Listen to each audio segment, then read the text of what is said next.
All systems go. Clear for liftoff.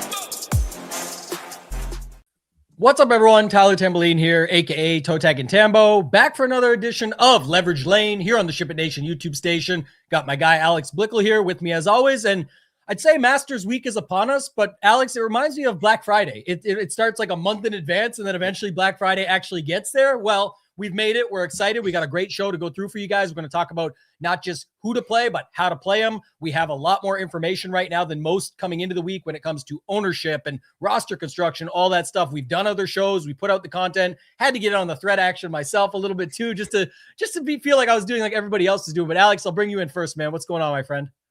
Yeah, very happy to be here. It's obviously a fun week. It's a fascinating week from a game theory perspective. There's so much to talk through, including, of course, Colin Morikawa's injury. And so I think it's just going to be a very fun show. And it's definitely going to be one of those where I think I come out of the show with a little bit clearer picture of how I want to attack the slate personally than what I'm coming in with. Yeah, that's what I'm hoping too, by the way, because we always do our leverage lane at the end. And I can assure you, as of right now, I don't have it figured out yet. I've got one entry so far into that big main event, the 33-33. It looks like it's going to sell out with all the satellites that they did early, but there is 3 milli makers on DraftKings this week. The $10 with 400,000 plus people, the $100 with around 27,000 entrants, and you can get up to 150 in that one as well, like the $10. And then the 33-33 was 1667, I believe, is the total entries, but it'll be dispersed, right? We saw Giant Squid win at the Players. It was a different milli maker. That was a 44-44 with only 700, less than 700, 667, I think was the number of entries in that, but he only had 2 entries in there and got the job done. So there's lots of different things that you can do to get different. We're going to talk about that. We're going to talk about the chalk build, how to leverage it. We'll get some more clarity throughout. I know you were dissecting a little bit of the Colin Morikawa followers from the course, so giving us the updates on his ball speed and how far he's hitting it and all that. And obviously you can bring a pro perspective to that from playing golf and knowing it quite well that way. So we'll get the marketing out of the way first quickly. I know you've got some stuff going on as well, but just to kick it over and be done with it, I want everybody to be able to see this. First off, if you are not a member at Ship It Nation yet, you can get in for the season. I show this one first. It's not even the best deal right now, but it is if you're really looking to save money and being along for the long haul, because it's about $5 per event. It includes SaberSim Optimizer. It's got all of our projections ownership. It's got the Stone tool, which I'm about to show you guys, the Stone 2.0. But I said it's not the best deal and trying to run through this quickly for you because I will promise to show you this in a little bit, but we are launching the Stone 2.0, and I can assure you it's going to be something worth waiting for. It's exciting. The Stone 1 will still exist for those that don't like change. We tried not to change too much. We tried to make it better. We know everybody hates change, and I get that, but if you are looking to join the nation, I know a lot of sites have different deals right now, $28 for the week, 50% off PGA only. You can get 50% off your first payment for PGA only. You can get 50% off your first payment with PGA and SaberSim if you want, but you also could get 50% off your first payment with All Access. So I'm going to keep that up for 2 seconds, and Alex, I'll let you give your promos, and that's why we started a couple minutes early, just bang out the marketing quickly. We do have the 5-day trial for $19 All Access. Anybody who wants that. The PGA options, the Rick Rungood one is excluded, but if you want monthly for half price, $28 or whatever, you can get it for $30, give or take. Let's round up.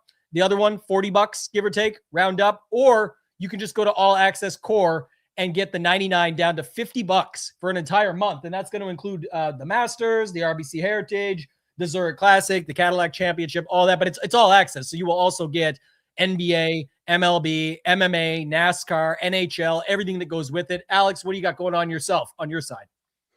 Yeah, the Discord big promo this week. I haven't done many big promos, so this is a pretty rare opportunity. Promo code Masters50 gets you 50% off for the Discord, and it's a one-time discount, but you can use it on an annual package if you want. So you can use it anywhere monthly or annual, but if you use it for the annual, you're obviously saving a ton of money on the Discord. And obviously, like, this is one of the coolest weeks of the year, but it also has a little bit extra meaning to me just because this is around the time that I started my Discord last year. And so the very first like big strategy note, the thing that I I think brings the most value to my Discord, especially for DFS, are these big strategy notes where I just kind of talk through either my, grandiose thoughts on just like DFS in general, or how to approach certain tournaments, or how to approach certain aspects of DFS theory. And the very first one that I ever did was after last year's Masters, thinking about the type of player that I want to target at major championships and at the Masters specifically. And so I'm going to do a big post this afternoon, kind of talking about how to apply last year's lesson to this year's field. I think it's going to be a really valuable one, and I hope people check that out. And you can do so, obviously, all the way up until lock. It's just going to live in the Discord, easy to find once you're in there, and you just use promo code Masters50 for that 50% off. You can find the link to my Discord through my Twitter at Alex Blickle1. Appreciate it, man. It's going to be awesome. I'm in the Discord. Mayo's in the Discord. Like I said, a bunch of good people. A lot of Ship It Nation members are over there as well, and vice versa. So, yeah, definitely check that out. We've got some good questions here from Bryant, Justin. Guys, we want to keep this one as interactive as possible. I'm not going to keep Alex all day, but I don't really have a hard out. So if at the end, we want to go through more stuff or people want to stick around, I'm happy to do that. I'm always excited during the first major, the real major of the season. But Alex, we did get one comment last week. I don't have it here to pull up directly on the screen, but I'll read it verbatim off the page. It was from BeachBum33770. And it's about this week. It's relevant. I thought this would be a good quick topic for those that are new or catching us for the first time. This is a little bit of evergreen, but also applicable to the week. In this case, ahead, it's about the Masters and these tournaments when you get more casuals involved. But we will get to everything Masters, of course, as usual. But just noting it, it says, with all the casuals entering PGA DFS contests and really top-heavy prize pools, how does that change your strategy building for next week? This was last week, talking about this week for the Masters. He says, does that further, they said, I don't know who they are, but says, does that further increase ownership on the well-known golfers and quote-unquote value plays that are mentioned on various industry shows? I would think the optimal strategy is to be more contrarian than almost any other event of the year. I may also look at fading Scottie Rory if they're going to be highly owned. Spoiler, they're not going to be highly owned, but let's talk about the first part of that conversation. And then I think like the live golfers being here now comes into play a little bit as well. By the way, Patrick Reed, no longer on live. I've seen this like everywhere this week. I'm like, oh, he can't do much because he's coming over from live. It's like, oh, he's past that now. He's on to new, bigger and better things, but bigger and badder price tag as well at $9K. So we'll talk about it. It might be a good price tag if you need him this week. But give me your thoughts on that comment from Beach Bum. We'll start there.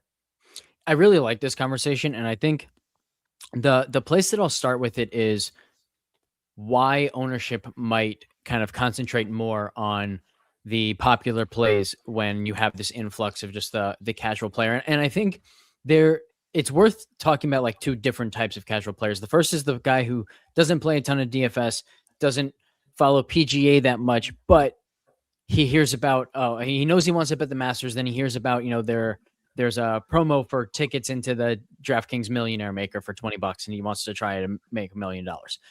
That is a very different type of casual player than the guy who plays DFS, knows DFS, but doesn't like golf enough to typically play PGA DFS, but he's going to play PGA DFS this week because it's the Masters. And that kind of person knows how to build good lineups. That kind of person knows where to find good information. So he's going to be watching a bunch of shows, and that person is going to have a lot less of his own, his own interpretation of how guys are playing or his own convictions on certain players. And he's more likely to just say, okay, I really like Tambo. Tambo's high on this guy. I'm going to play this guy. I really like what Pat Mayo had to say about this guy, right? And so in that regard, the shows around the industry are kind of affecting ownership a little bit more than usual, at least in those bigger contests.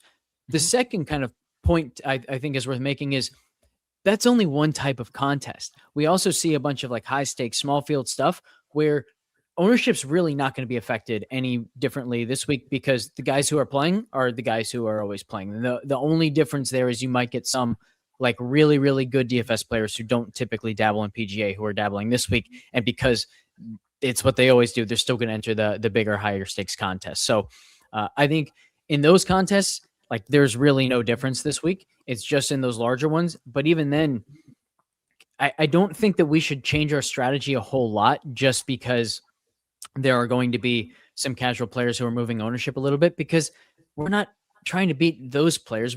We think that we should beat those players already. We're trying to beat the better DFS players in the field and figuring out how to leverage those guys.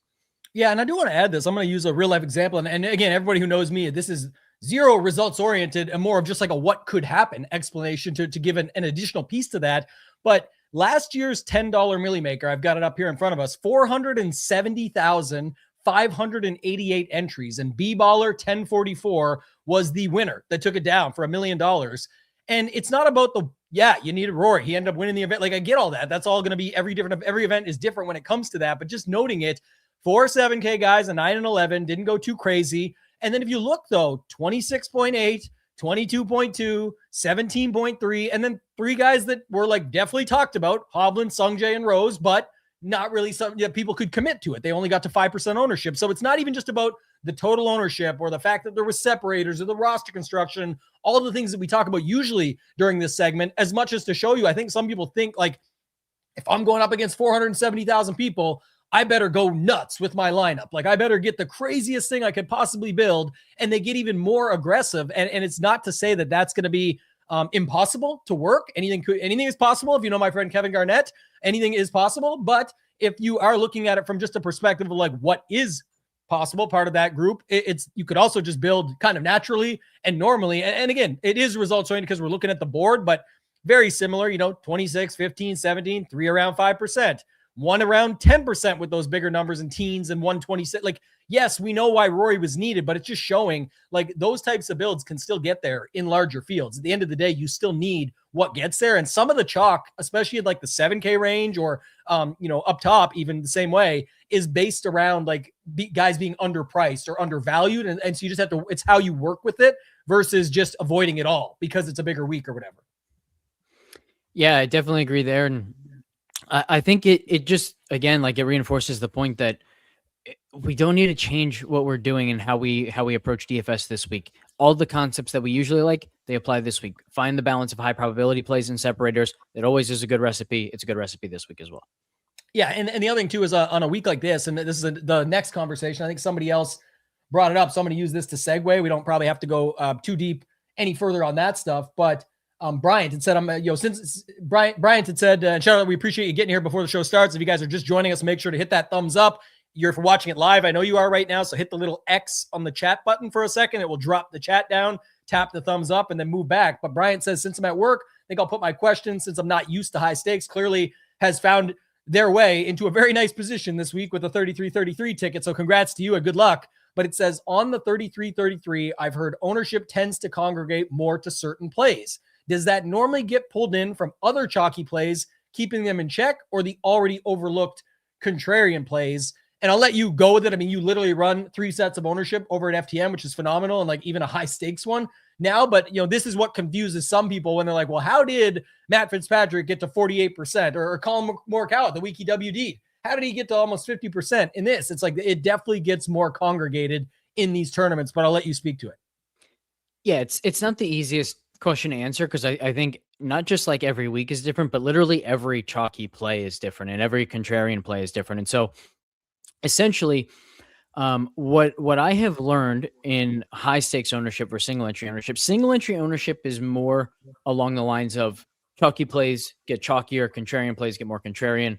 And then there are a couple exceptions to that.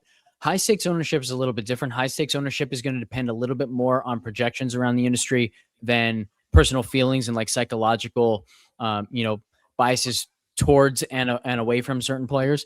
But the other thing with high stakes ownership is there's a prototype of player who, when a certain guy is projecting as low owned around the industry, everyone really like has excitement to play this guy. They're always looking for an opportunity to play this guy. And the reason I say the reason I'm staying so vague with that is because it's like a profile of player, the guy who, man, he scores really well when he plays well, or he contends a bunch, or, he shows up in certain situations, but there isn't like an exact definition of who that is. And to some degree, there aren't even like perfect examples so far this week. It's just something to look out for. But I think the biggest thing to understand is that there are also guys who are going to steam like crazy because not just that they're chalky already and that they become more chalky, but because they're like clearing away the highest probability play in a certain price range. And so anyone who lands on that spot, they just say, I don't need to take a risk here. I'm just going with this guy. And if there are like multiple chalky players in a price range, so let's use an example from this week. So like in the upper 7Ks, you've got Henley, Akshay, Minwoo, Siwoo Kim. It's going to be hard for any of those guys to like severely boom in ownership in high stakes because there are 4 guys there that people are going to have conviction on and people are going to like playing. Maybe 1 or 2 of those guys just separate a little bit, but it's different than if like only Russell Henley or only Siwoo Kim were in this range and they were the clear and away best option, the highest probability play in this range. And then we'd be talking about, okay, this guy might get to 40% or 50% in high stakes because there's no one like competing for that ownership with that player. Most of the chalk this week actually does have a decent amount of competition right around them. So I don't think we're going to see like massive differences in high stakes ownership this week compared to single entry or even compared to MME ownership. But that's the sort of thing to watch out for when you don't have access to high stakes ownership and you're trying to kind of dissect it yourself. I got 2 really good examples that just elaborate on that quickly, and people can take it for almost any tournament that they're in, but especially Bryant taking this to the 33-33. I'll give you one right away with the Henley example. It's no secret that Cantlay is going to be much lower owned than Henley everywhere. But when you get to the higher stakes, it's going to be Siwoo, Minwoo, and then probably Henley. Like Henley probably still goes with that, and Cantlay just goes even further down. Now, I know Cantlay's only going from like 7 to 5 or something, but you may see Henley because in the larger stuff and more entries and MME sets and all this stuff where it gets spread out and diversified a little bit more, you might see him stay around 17 to 22. I'm going to put a larger range on it. But in the high stakes stuff, when people say, okay, well, I've had enough Minwoo, I've had enough Siwoo, or I've got them all together. Well, now you might see Henley pop up way different than like the Cantlay 3% delta of like 8 down to 5. You might see a 20% or a 19% Henley pop to 28 or 29. And another really good one, I think, Alex, just to pop in on here, because we're talking Masters now, is Bryson and Rahm. Bryson just beat Rahm in their own game a few weeks ago. They both have pretty high ceilings. I think Rahm has a much higher floor, but the projection is not really that far apart on the point projection, and it's a median. We talked about it. I'd actually argue that Bryson has the higher ceiling right now, just from what we've seen over the past couple of years and in these majors and at the Masters particularly, if you will. But because the projection's driving it and it's 10K flat and all these different reasons for Rahm, you might see Rahm be 35 to 40 in the 33-33 this week. And you might see Bryson be 10 to 15 because it just, that is such a delta, but it's like, it's all decided based on the projection and what people, well, I can be a bit safer because this, knowing you can't be safe. If Bryson finally finds a way to get it done here and is needed, well, that just killed 30 to 40% of the lineups. And honestly, we'll never be able to say the guy hit one shot, but back injury aside and sad scene of like hitting a shot and WDing, I personally loved having Xander the week in my 44-44. I had one ticket that way. I had Xander and Hideki squeezed between Kawa and Siwoo. And I'm not wishing injury on someone. I'm saying I hope he played the whole event healthy. I still liked having the other side of that with the squeezed in-betweeners versus having the most popular dudes in the most popular build up top. And then I put it with a 6-0 run to try and make it work in my favor. Spoiler alert, did not work in my favor, but just noting it, those are the things that you'd be looking at for these tournament spots. Anything else you got to add on that? If not, we'll keep it moving. No, I think you covered it. All right. I would say this one's a little bit more personal preference. Then we'll round this segment out and get to some of the stuff for this week with the chalk builds. All I was going to say to finish up my last point on the previous comment about the congregated ownership is on a week like this. I just gave you an example, like Bryson.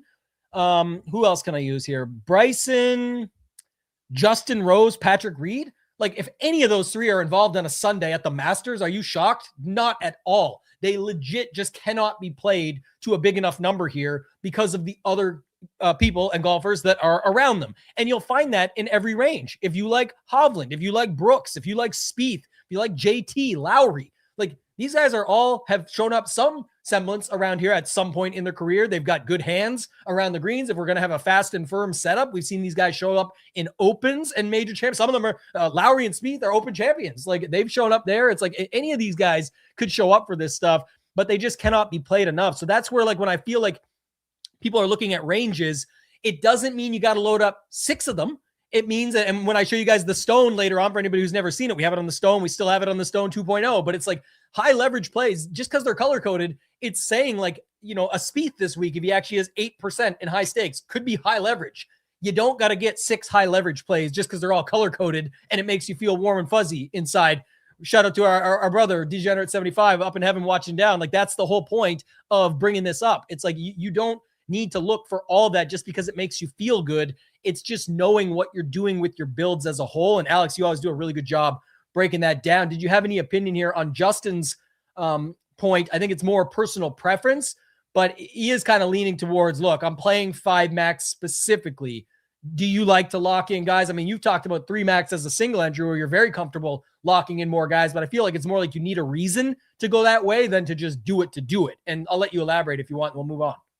Yeah, I think you just nailed it there. I think the mistake is making the decision of whether you want to lock in 4 or 5 guys and then just mix and match from there, or having a big pool and having very different lineups. I think the mistake is making that decision ahead of time and not letting your conviction on players this week, or maybe you have multiple strategies that you feel good about, letting that dictate it. So for example, like maybe this week you have 4 guys that you absolutely love and you know that you want to play those 4 guys. And then the final 2 spots, man, you're torn. Like, there are so many good options. I could do this 2v2 or I could do that 2v2. Okay. Now maybe you take 3 lineups to have 3 options of the 2v2, but then maybe you also have this thought in the back of your mind, like, hey, driving distance isn't really predictive at Augusta, but what if it is this year? What if the fact that there's not a whole lot of wind gives guys more control off the tee than usual? So accuracy means a little bit less, which boosts the predictive value of distance because those guys can just kind of take driver and control their golf ball a little bit more than they usually do around here. And then maybe the super firm conditions that it seems like everyone's kind of expecting, maybe that means that being closer to the green and being able to launch the ball and spin the ball a ton, which is correlated with distance, really comes to fruition. And this is just a week where distance matters more than it has at Augusta in like the last 10 years. So maybe you take a 4th lineup and you throw a distance stack in there. So that's the way that I think you want to make these decisions. And however many players that means you end up with, and whatever exposure that means you end up with for certain players, so be it. But let the convictions that you have and the strategies that you want to take dictate it, instead of deciding ahead of time, I'm going to play 20 guys in my 3 max, or I'm only going to mix and match these last 2 spots. Yeah, if you want to go to my X account at ToeTagginTambo and then click the articles button, you can go to one of those there as well. It's the most recent one that I put up where it talks about everything you just said. Like, let the week bring it to you, and whatever you want to roll with, run it from there. So quick shout out here. I want to say what's up to, where would I just see this one? Michael Hillman. Yeah, appreciate you. So here from Pat's show. We were on yesterday with Pat. If you guys haven't checked that out, you can go do so on the Mail Media Network. Said, love the work you guys do, and thanks for the great insight week in, week out. So we appreciate you. Extra X about like Scottie and Bryson. We'll definitely get to that. We appreciate you always jumping in. But when we get to sort of the chalk builds, like no one's really landing up there on Scottie in general, Rory in general, Bryson somewhat, but not because of Rahm. So we'll get to that. But I do want to add one more take here, Alex. I know we talked offline about this, and I think people will care because it's all related to the Masters. So we're into the Masters stuff already here earlier than usual for the ones that complain, but just noting it. I know he's kidding, and shout out to my guy, Nick. I hope all is well with you, my friend. But he says, so should I go all live guys? He's not serious, but I do think the live guys is a conversation piece for a second here. This is the first look people will get at live guys. We know when we do the one and done segment near the end, it's like, yes, you're going to see Rahm and Reed. Actually, I'm now doing the Reed thing, but people typically that's what you would see in the past is like Rahm, Reed, Cam Smith, guys like that. Now Reed no longer would live, but just saying it, who knows when we'll see him back. So it's like one of the opportunities you get that you could actually use Reed this week, but just noting it. What's your thoughts on the live guys coming over and how to attack that mainframe there? Because most of them haven't played, right, in a little while. Yeah, they haven't played as much recently, and when they did, they were overseas. I think the first thing that I like to do, and one of the differences like this year and even last year compared to when Liv was first created, is we have better data on these guys than we have in the past. And so you can go to the Data Golf player profiles page, and you can look at what Rahm has done. And one of the things that I really like doing is looking at the total strokes gained that he's gotten in each event, because what people are saying about Rahm right now, I think is a little bit inaccurate. And that is, they're saying that nobody in the world is playing as well as this guy. No one's playing as consistent as this guy. The latter part is true. No one has played as consistently well as Rahm. So far this year, he's finished second. He's won, finished 5th, and then finished 2nd again. But when you look at his true strokes gained per round, we're looking at 2.7, 2.6, 3.1, 1.9, 3.1. For some context here, let's go to a guy on the PGA Tour who's played really good golf this year. And let's see, starting at the WM, we'll start at the WM. 2.8, 2.7, 1.3, 0.3, 4.1, 3.2. Fitzpatrick is this second guy, and that 4.1 was second place at the Players. So Rahm has topped out at like 3.1 this year, and understand that 3.1 is not going to win the Masters. If you think that Rahm is winning this week, you have to feel like he's going to go and play his best week of the season, and something that he hasn't done in quite some time, because it's going to take a lot more than what it's taken to contend on LIV to contend and win a green jacket here. And so I think that's the first thing I want to clear up. And that's why, to me, I think I actually like Bryson a little bit more than Rahm, because Bryson's ceiling has been better. And when you look at our simulation numbers over at FTN Fantasy, you see Rahm has the advantage in top 5 odds, top 10 odds, top 20 odds, a massive advantage in top 40 odds, and a massive advantage in made cut odds over Bryson. But then you get to the win odds. Jon Rahm 4.9%, Bryson 8.1%, the second best win odds in the field. And so when someone has that much win equity, and I do think they're going to slip through the cracks, as I do with Bryson this week, like, he becomes really, really interesting as a starting point for lineups. Yeah, I agree. And I think he's definitely, I don't think he would have been my my lane at the end, but just noting from a factor of what I've tried to say this whole time, like you could argue a ton of different things in his favor. And what's interesting is even the way the projections typically treat him, it's almost like he's a Brooks. Like, you know how Brooks gets put in these zones and like he gets docked like 8 points or whatever, and whatever, for good reason. Obviously, he's shown a little bit of signs of life lately. I'm not saying to go against Brooks here. I think it's a good spot. If you like him, he's going to be overlooked. But I'm just saying, it's almost like the projections naturally give that to Bryson. And it's like, how bad is he really? Like, he's been fine. So he's not, to me, the same at all. And he's actually got better here over time and so on and so forth. There's risk involved with lots of different options, but I think that's just part of it being brought up. All right. I think one of the big misconceptions about Bryson has been, number one, that his short game kind of falls short of some of the other elite players. His short game's fine. It's actually pretty solid. Where he really does fall short from most of the other elite players is his iron play. Yeah. And iron play is extremely predictive here. But Bryson also has a superhuman skill, which is what he does off the tee. He's the longest player in the field. He's also one of the most accurate players in the field. And so when we talk about like distance not being super predictive at Augusta, what that means is that on average, players who gain strokes with their distance, it's not going to translate as well here. But on average doesn't apply to Bryson, because Bryson is nowhere near average. He's an outlier with his distance. And the fact that he can take advantage of that distance while still driving it accurately and hitting fairways is just a massive advantage. And so it is true that he's not as good with his irons as almost any of the other elite players. But when he hits an okay shot from 140 out in the middle of the fairway, and his peers are hitting from 180 and 190, guess what? His subpar average type approach play is still going to give him as many chances, if not more, than the guys who are hitting from 180 to 190. So he creates such an advantage off the tee. And that, I think, is why we see him contend so often, because when that driver's working, all he needs from the iron play is to not lose the advantage that he just gained off the tee. And then he's good enough around the greens, and he's a very good putter. So he has that superhuman skill set. I mean, he's longer and more accurate than Rory off the tee. And we pretty much universally view Rory as one of, if not the best drivers of the golf ball in the history of the game.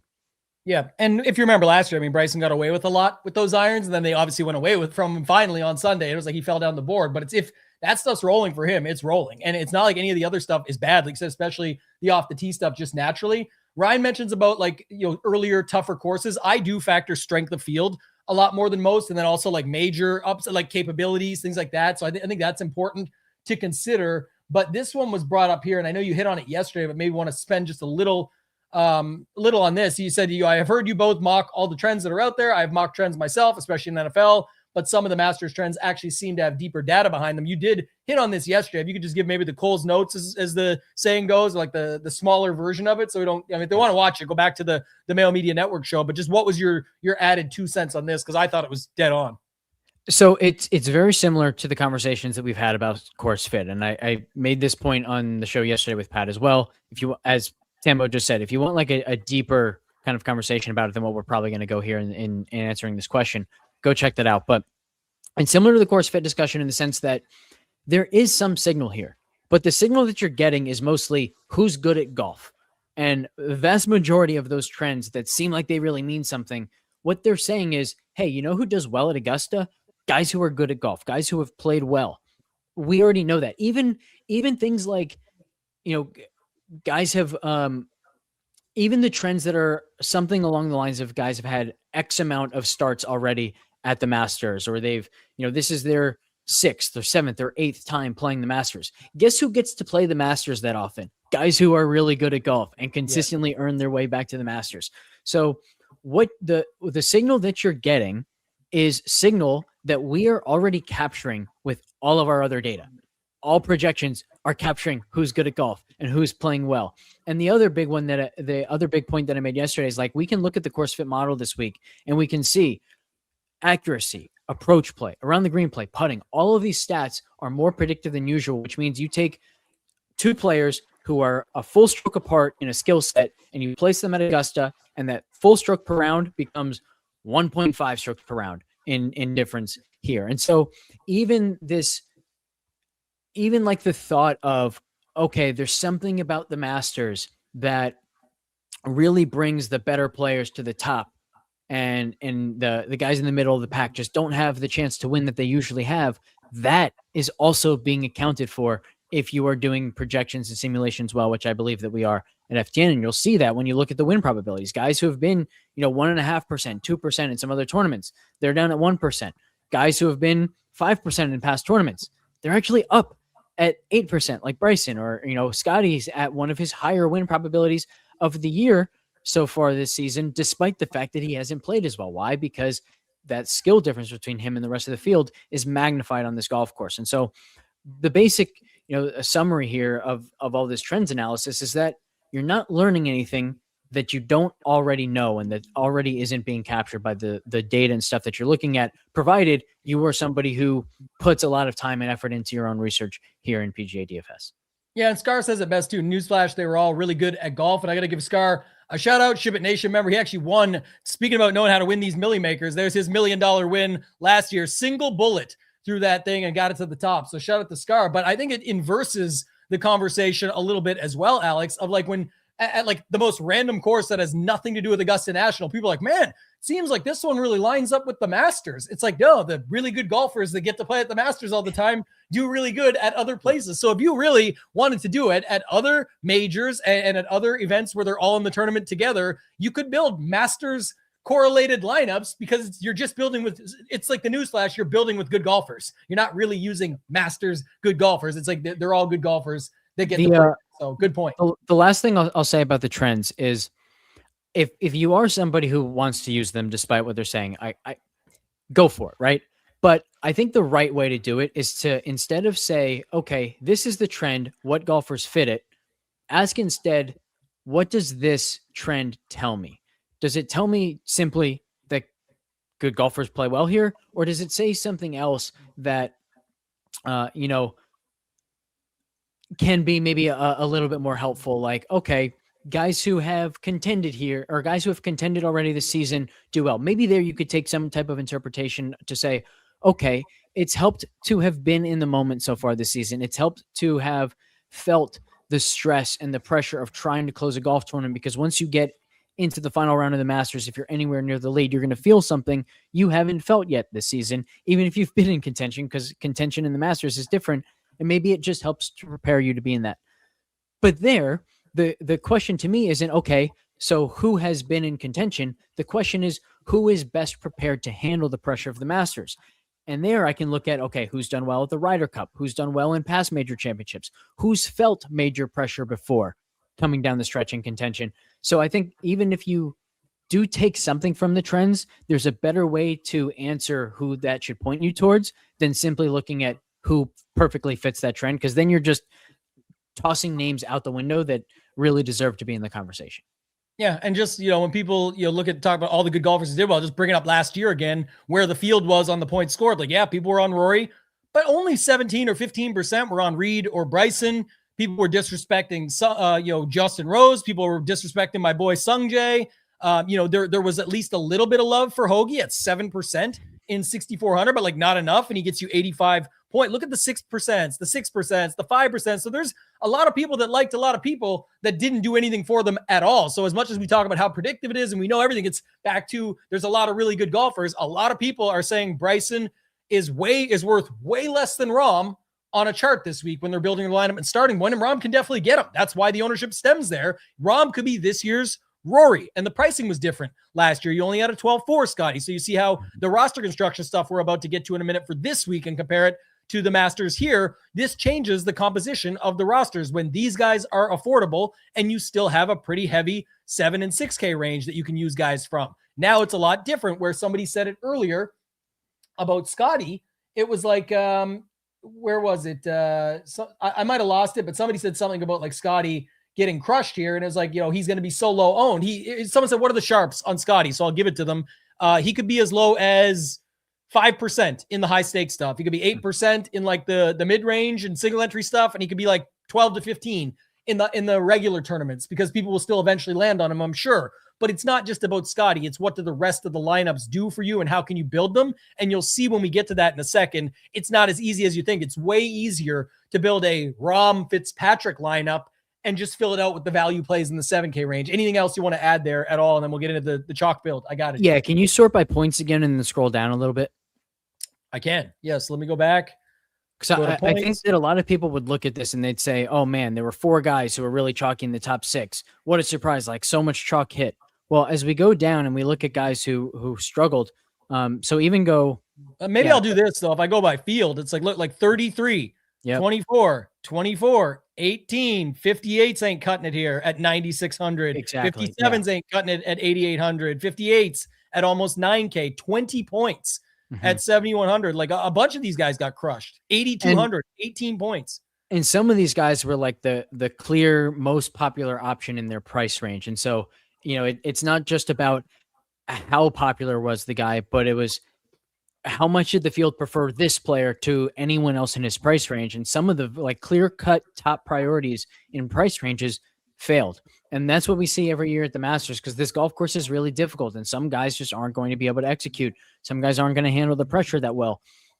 And so it's just one of those things that like, sometimes you think about when players in the past have done well in major championships and they were chalk and you just think, oh man, next time, like I just got to play the guys that I know are going to play well. We don't know anything about any of these guys. We have high confidence in some, lower confidence in others, but it's really important, especially this week, to just keep in mind, every player has a range of outcomes, and that range of outcomes includes missed cuts, it includes wins, and anything in between can happen. And so there's nobody that you have to play. There's nobody that you have to fade. If you want to take chances on guys, you can. It's just a really, really fun week, not just because it's the Masters, but also because it's like one of the most fascinating DFS puzzles of the year. Yeah, I personally love it. I think it's going to be good. Let's talk about the chalk build. We'll get into it now.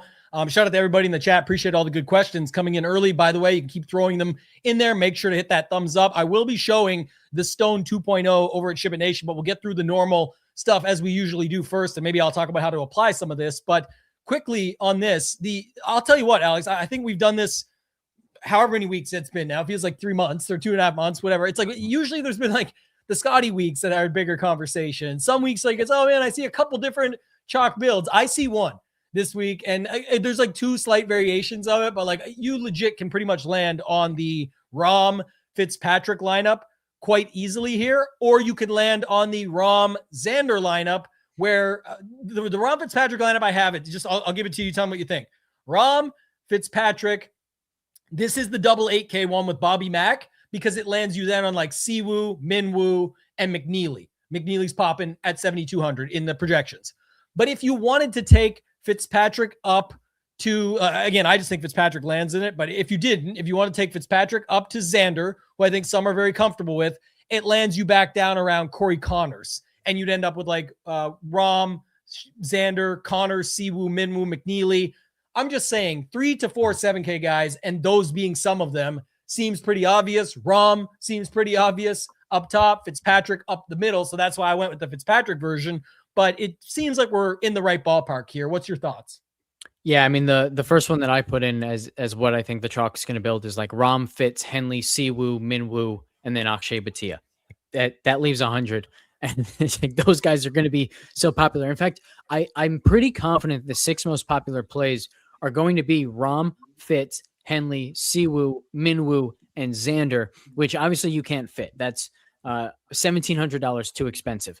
But that means that like you could build this lineup and you're a 1v1 away from something that does work. Maybe you're probably a 2v2 if the thing that you want to come down from is Henley, Siwoo, or Minwoo, where you're really locked on that trio of Rahm, Schauffele, Fitzpatrick. But that's still doable. And we're going to see lineups like that. And so, that could be like Rahm, Fitz, Schauffele, and then you go to that $7,200 range where, again, you have another pocket of multiple popular players. McNeely, Adam Scott, and then you have your choice of English or JJ Spawn coming off the win. So like there are going to be so many lineups that look like this that are centered around this pocket of 7K guys and then this pocket of the upper 8 to 10K range. And as you said, like it's so clear. This week, that's going to be the lineup. Like this isn't a week where, we're going to see some like this, and then we're also going to see others that look like that. No, the vast majority of lineups are going to look like this, even if the player preferences change. Even if someone doesn't want Rahm and Schauffele, they instead want, Bryson and Tommy Fleetwood or something like that. You're still in the exact same price range. So very little is going to change in terms of roster construction. That's what we're looking at this week. And it does present a challenge. Like, do you want to get different simply by picking different players, or do you want to get different by going to a different roster construction? And what does that actually look like? Because this type of roster construction, it's kind of hard to get different than it, because if you don't want to go all the way up, like, what, you're just going to go like hyper balanced or something? Because every other type of lineup kind of fits in this mold. Yeah, and one quick note to our guys' stats. Like, this is the thing. I think Cam Young is going to get ownership for sure. I think Fleetwood could get some ownership too, especially as we get to the higher stakes. But that's going to happen more when people get to the secondary versions. Like we just said, there's just no chance they fit into that first build that we just talked about. The mold is clear cut. And the reason I brought up last year's stuff again, it's not about nothing to do with the results. No, this is just why I love doing this show, is because it's like two buddies just get to talk. Some like it, some don't. We don't care. Like, it's what we like to talk about. The ones that love it seem to love it. And we appreciate you, but just noting it is like everything we talk about on previous shows, Alex, it often comes to fruition. And you've talked a ton this season with the Scottie pricing at 14.4 typically, or in that 14 upper range or low 14s, mid 14s range. You're like, well, there's the combinatorial ownership of like, if this, then the bloat happens down here because of that. And if you look at last year, it's no different. And we just explained it for this year. If you look at Rahm or Xander or wherever you end up going, even when you go to like a Rahm, Cam Young lineup, to our guy Stats point here, he's definitely getting that tertiary, secondary type of ownership. He won't be in the most common builds, but he'd be in that second grouping of them. You still land in that upper 7K range. And if you look at last year, it was easy to get to Scottie and Rory because there was no 14.4, there was 12.4 on Scottie. And so if you look how this plays out, okay, you get your one guy below them, who was Morikawa. Then you get all your little secondary guys, your 14s, your 15s, 13s, 15, whatever, right? Then you go down to the bottom, and I had it here, but you could see it in this version. Obviously, if this year at Scottie at 14.4, you could still get to like a 6K guys in the low 7s. Well, obviously at 12.4, you land in this 7K range here. Well, what do you know? 18, 13, 10, 17, 21, 11. All right, where would that put them? Well, that actually leave them some money left over. All right, where does that land them? 20. 17, 22. So that's the beauty of this tournament and being able to like have more information going in. You can see how others are playing and then use it to apply towards what you're building with your lineups. And that's why we have the leverage focus. That's why we're looking at it from a single entry MME perspective and taking on different things. And so many people are likely to take on all these options. And look, when you go to the points here, again, nothing to do with the results, just it is the results to show the example.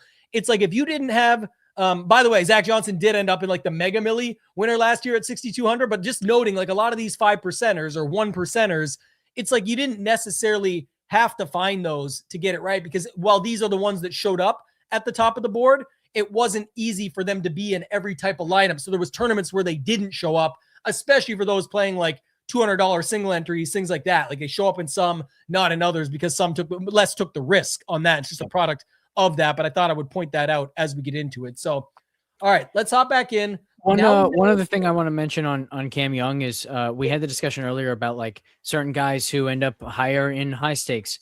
Cam Young is definitely one of those guys who, like, if you see a reason to play this guy, you're going to play him, and that's how the field kind of approaches him. And so if the field looks at ownership throughout the day and tonight, and they see, oh man, Cam is clearly not getting as much as Xander or Rahm or Fitzpatrick, I get a chance to play Cam Young as somewhat contrarian, or at least like as a pivot off of those guys.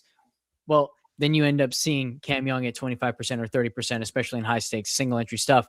And to that point, like we have Cam at 17% in MME, 20% in single entry, 24% in high stakes right now. And so we're already kind of factoring that in, but Xander goes even higher. Xander goes to 34% in high stakes. Rahm goes to 38% in high stakes. And that again kind of comes to this point that this is the type of build that people are really locked in on, because there's just such a high confidence right now from the field, especially in those two guys, Rahm and Xander, where everyone kind of feels like, if you look at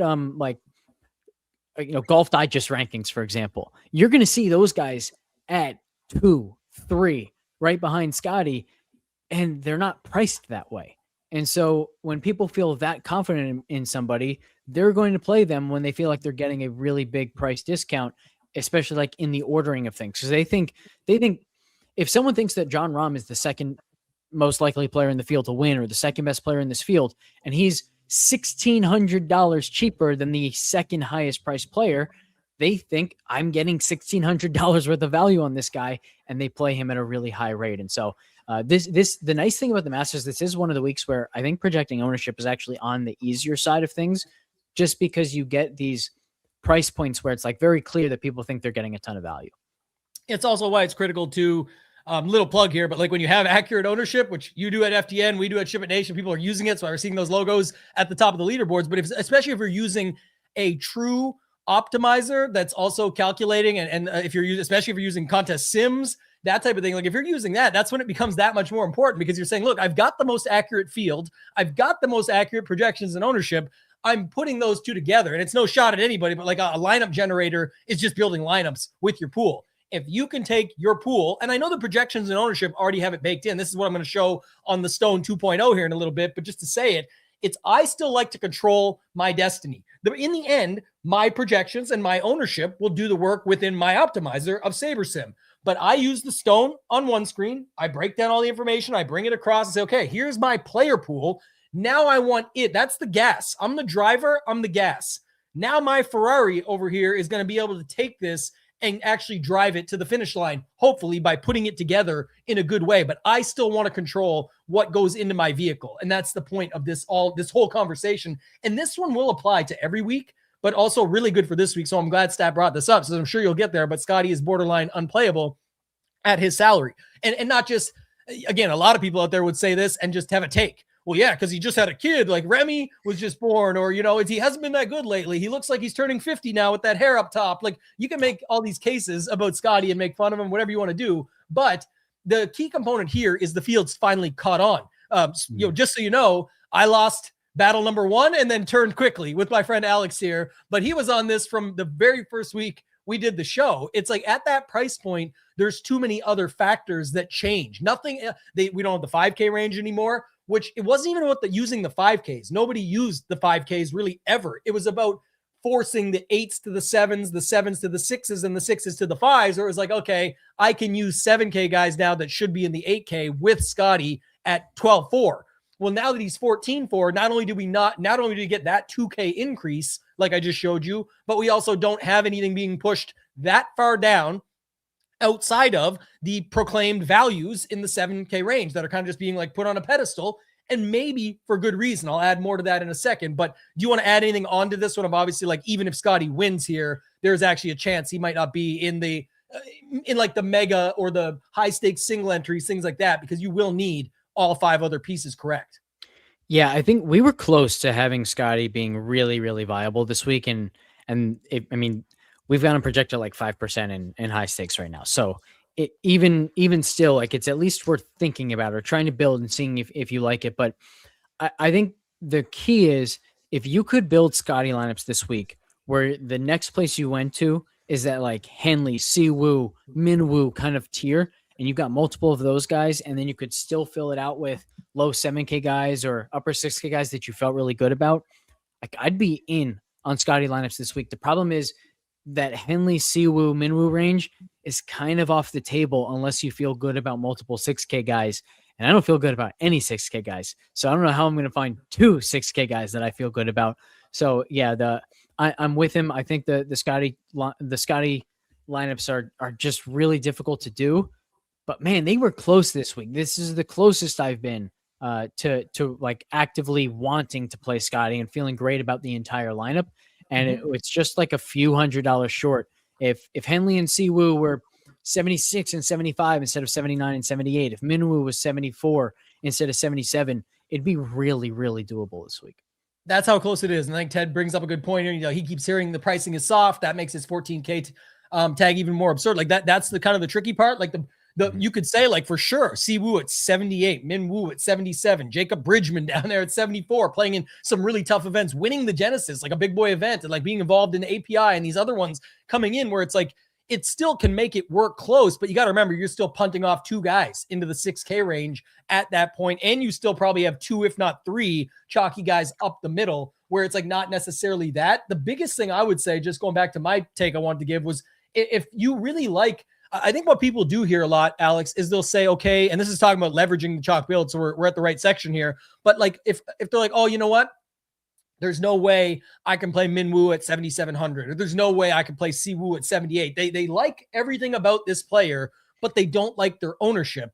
But then they're not thinking about other ways you can get different. And I tried to show it in the article I brought out when Giant Squid won the Millie, was that Brandon Adams had 16 lineups in the mega high stakes stuff, and he still had Morikawa in half them.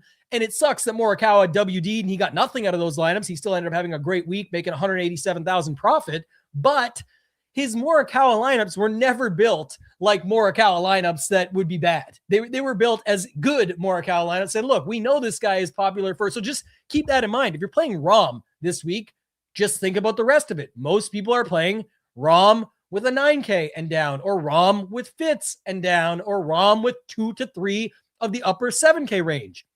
How can you play Rahm? Somebody said earlier, I'm not saying this is the be all end all. I'm explaining the concept because the whole show is about finding your own lane. But somebody said, what about playing two 6K guys without Rory and Scottie? That could be a great build to build Rahm into, because it's like you're going to land in a different zone. If I just do a 2-second thing here and start my lineup with who's two popular 6K guys, you would say, just even using popular ones together. Like there aren't any, but Kitayama and Gerard are probably the closest. Let's just use them. Yeah. It's for the sake of like, yeah, they're 3 to 5, they're 5% probably, but just noting it, it's like you automatically land after those three guys, Rahm, Kitayama, and Gerard. Just for this example, you've got 8,800 left to build. Even if you were to put one of Henley in there, let's just say, you now have 9,300. A Rahm with two 9Ks and only one of those 7K guys with two low-owned 6s. Anything with 5,000 or less entrants in it, honestly, maybe better for like 2,000 or less, but just saying it, I think any of like the $200 single entry or down, and I know there's some bigger ones this week, I still think you're probably fine with that, right? And not just from like not being duped, but like you kind of have separation there. You're going to have two plays at 5%. You're going to have a different construction. Your 9K guy could still be low owned, if not both of them. Like there's so many different ways you can go with that build, where I think if you like Rahm, you could still run that. Yeah, I agree. And then I think the other like really kind of interesting thought of how to leverage the chalk build is to say, okay, what if I don't start my lineups where most people are starting at Rahm, Oberg, or Schauffele, or Cam Young or Tommy, but like, what if I go like hyper balanced and start with Hideki or something, or Rose or Reed, and now I'm saving money off of those most popular starting points. And so instead of having, my worst guy in the lineup as like a JJ Spawn or Matt McNeely or Ryan Fox or someone in that price range, my worst guy is that Siwoo or Russell Henley type of like range there. And that to me is an interesting thought where I will explore that a little bit more. And I think one thing that makes that viable is like when I look at Rose, when I look at Reed, I do think, wow, those guys are overpriced. They're not of the quality of the other guys around them. They don't deserve to be $9,000, but I do get why they're priced here, because if they were $8,000, they'd be really popular. So DraftKings essentially said, we know these guys are going to be really, really popular. If we price them any lower, we'll put them in a range where it makes people think, and it makes people like feel like they're taking a risk despite the Masters history that they come with. But I'm a little bit more okay playing guys that I know are overpriced if, number one, the ownership is good, and number two, if I feel like I've got multiple guys in my lineup who are very clearly underpriced. Because if, like, let's say Henley, Siwoo Kim, Minwoo Lee, Corey Connors, if that range was all $1,000 more expensive than they are, they'd still be solid plays. They'd still be some of the better projected plays in their range. Like Henley would still be the highest projected play under $9,000 for us. So if I feel like I'm getting a big discount on Henley or Akshay or Siwoo Kim or Minwoo Lee, I can then say, all right, I'm making a different type of lineup than others because I'm even more balanced. And I do have some separators with real win equity in Reed or Rose, or, Brooks maybe fits that type of lineup. And so that is another like style of lineup that I think is going to be different, pivots off the chalk build, and is very intriguing and at least worth some extra thought. And especially, again, focusing on like these smaller fields that we talk about quite a bit on here, like the Detox Fives questions of would I be giving up too much win equity by rolling up 4 upper 8K guys and a couple 7s? And I guess it's teach their own. Like there is a math equation here, but just noting it, and I'll get your takes because this is where you really jump in well, on the math side of it. But for me, it's like, even if you got to give the win equity to Scottie and Rory and those guys up top, but we're not necessarily saying that works well for the entire lineup build. Way less of this middle is often cut at the Masters because we already have this is the biggest one in a while. I think at 91 entries, and obviously you can chop 20 of those guys off out of the gate. And so it's like, yes, some popular plays will miss it, but when you could have that, if you got, a Cam Young, Justin Rose, Reed lineup, let's use his real example on the page. You've got Decky, Hovland, Fitzpatrick, and Brooks. And you really think the winner's in there. First of all, you're telling the world with that lineup that you think it's sucking up the win equity, because I'm hoping that you're expecting to get the winner in that build, or at least damn near, second, third, fourth, fifth, sixth, seventh. And that doesn't always score the best, but you know what I'm saying? Because 10th could still score an eagle and have something better. But the point being, you're already pulling some of that, but your made cut equity is already there. Your top 10 or top 20 equity is better in something like that. And then also it's, you could definitely get second, third, 6th, 8th, 11th, 12th, or T11, T11, and be up there all weekend and just bouncing back and forth with the Scottie lineups. But then the Scottie lineup falls apart on Sunday because, 3 of his guys that were just chugging along have the worst Sunday ever. And then those guys fall down the board and yours are still all contending. Scottie happens to get the win. It's all theoretical, remind you, but just to note, it's like Scottie happens to get the win, but the Scottie lineups all fall apart at the bottom now because everything that was propping them up, it's not a strong foundation. Much like your home, if you don't have a strong foundation, it can fall apart. So can your lineup, but it could be that yours stays propped up and just doesn't find the winner. And in a smaller field, there is actually an opportunity for that to get there. I'll let you add on and maybe some of the math side of things, but I think that's important to remember as well.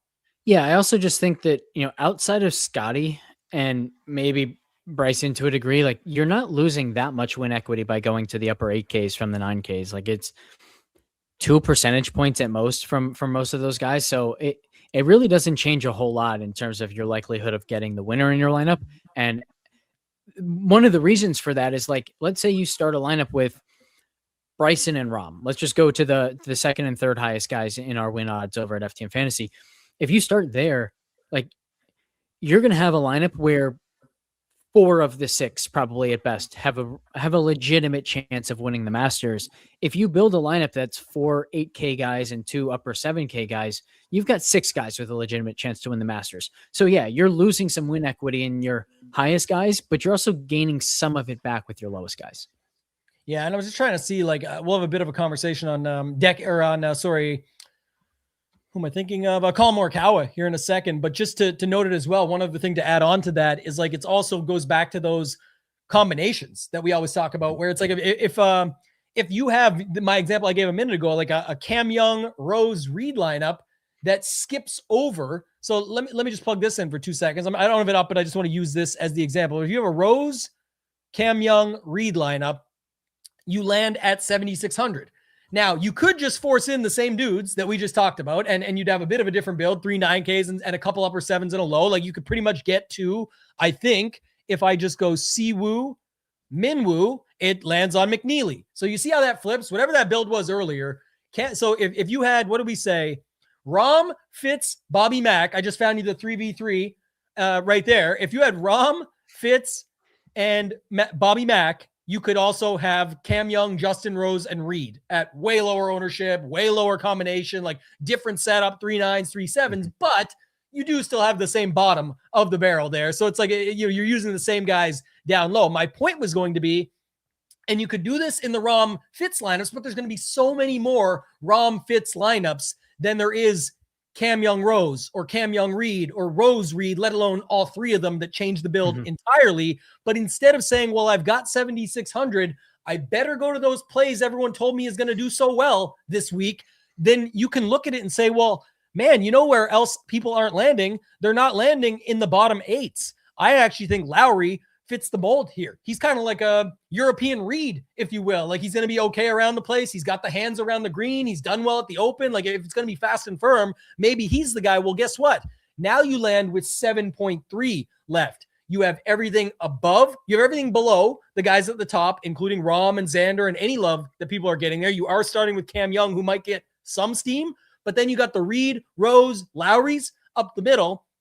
And now you can land with 7,300 left on a 75, 72, like, really whatever, 75, 73, like you can land however you want to do it. 75, 71, sorry, where you can just get completely different because nobody is really using anyone at 75 and nobody is really using anybody at 71, just in an example only. But now you not only have the different starting point to the build, but you also have the different ending and not the popular Rahm Fitz combination where I just told you how you could flip that quite easily. It solves all of those problems, lands you in different parts and pockets or bubbles, if you will, of these ranges.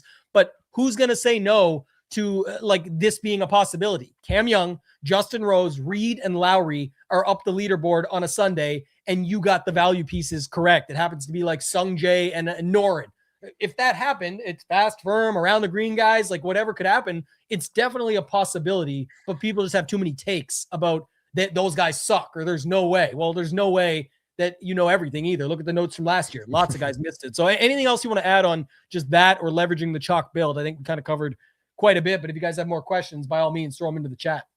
Yeah, I think we got it. All right. So I say no, but what do we know? Nothing. Yeah. I said I'm going to change this sign instead of, nobody cares, work hard. I'm going to say nobody knows shit.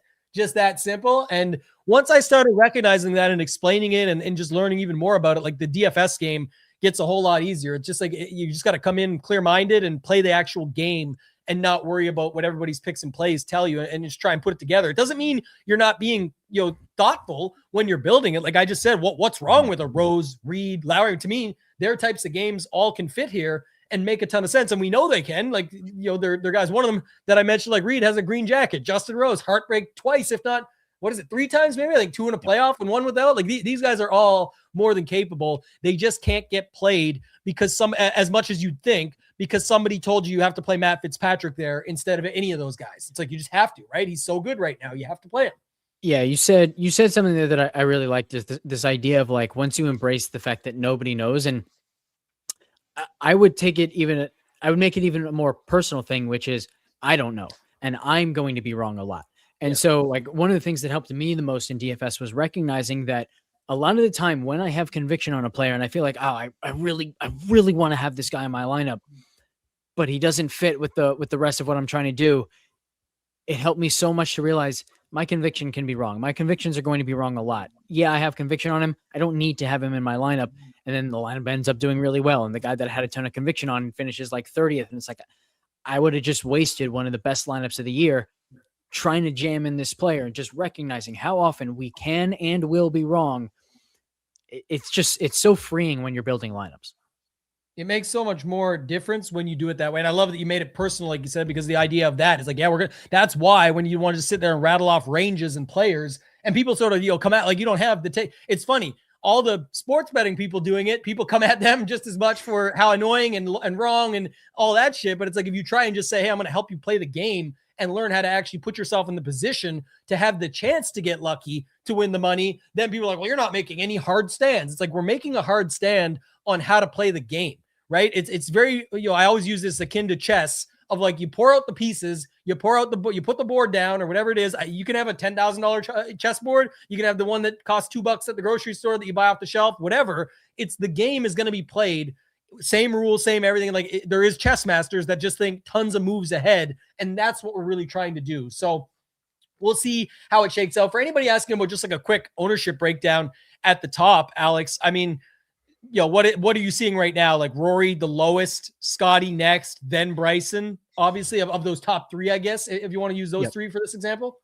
Yeah. And I've got all of Rahm, Oberg, and Schauffele ahead of those three. So it's not just that, that's the order the top three are in, but it's also that all three of those top three guys have a chance to really kind of slip through the cracks, if you will. Of course, though, no one's going to be as low owned up top as Colin Morikawa.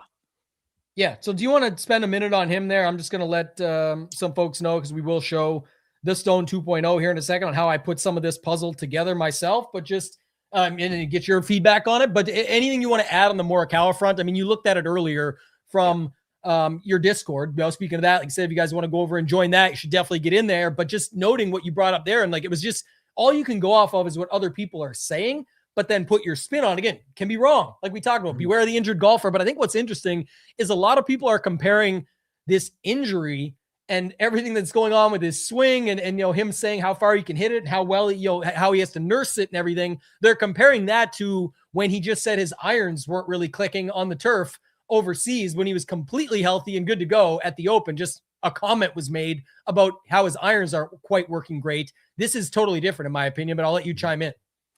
Yeah, I'll talk a little bit just about like the golf side of the health. As someone who I tore my quadratus lumborum, which is the muscle like on the that connects almost like the hip to the low back, in Q school one year, and immediately, like, it was the first swing of the tournament, and 3 holes later I had to pull out. Like, there was just no chance I was going to finish.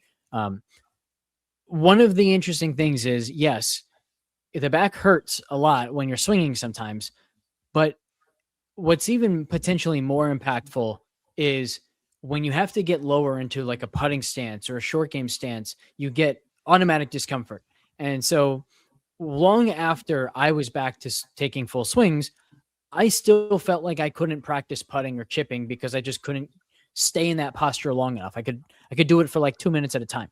Rory talked about the same thing at the Players, right? He was coming off of his back injury, and he said the swing was fine. His ball speed was where his ball speed usually is, but he talked about how it was uncomfortable to putt and chip. Now, his chipping was good that week. His putting wasn't. Maybe the putting was bad just because the putting was bad, and that happens. Maybe the putting was bad because he couldn't get into his usual posture and just something was a little bit off. Who knows?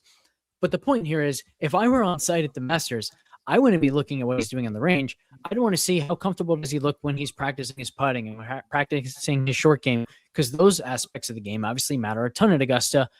I think we'll see the ball speed on the range kind of creep up a little bit as we get closer to the actual start of the tournament, to where his ball speed usually is. And maybe we'll see that today, maybe we won't, but his ball speed was down about 3 miles per hour, which could be, hey, he's trying to push it and the back just won't let him get to where he usually is. It could also be, we're a few days out. I don't need to push it on the range. Let me just get a few swings so I feel like my timing is in order. And then I'll start to push the speed as we get closer, or even maybe just the day of. Or maybe he's just going to play the whole week a few miles per hour lower, even if he doesn't have discomfort, because maybe he doesn't quite trust the full speed swing yet. So there are aspects of it that I think are concerning.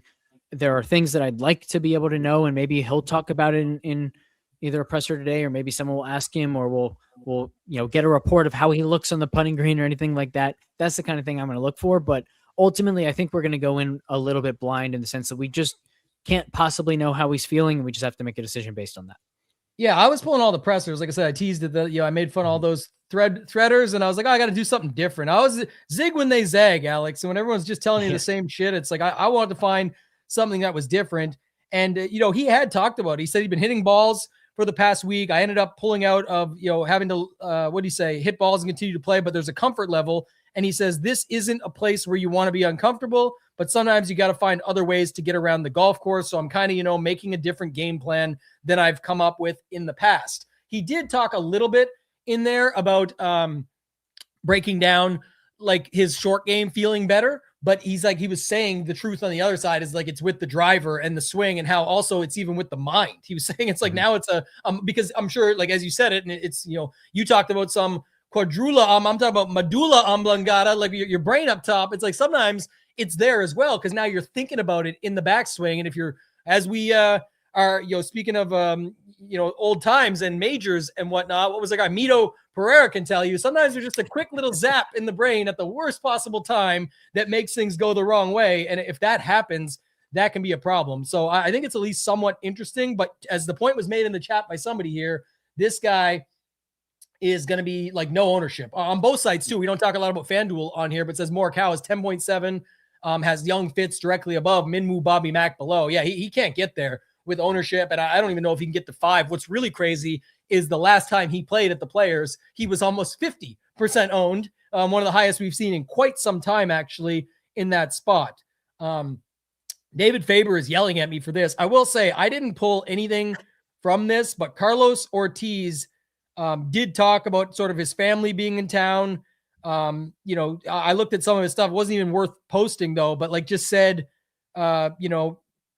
mostly about his brother, because the amateur showing and that he had in the past, and said good memories here and all that. But he says being here is a treat, lots of cool stuff. Really doesn't have a lot of great swing thoughts or what he's feeling coming in. So I think if you have conviction on Ortiz, he's worth playing, because he's going to get you into different roster constructions. You're not going to be happy with yourself if you don't go there. But just remember, once you go to Carlos Ortiz, you can kind of do whatever you want, because nobody's really landing there in the first place. So, all right, Alex, I saw someone say like Ortiz is playing well. He's got 2 top 10s this year. Same concepts we talked about earlier with Rahm. Like those top 10s were like 1.4 and 1.8 strokes gained per round.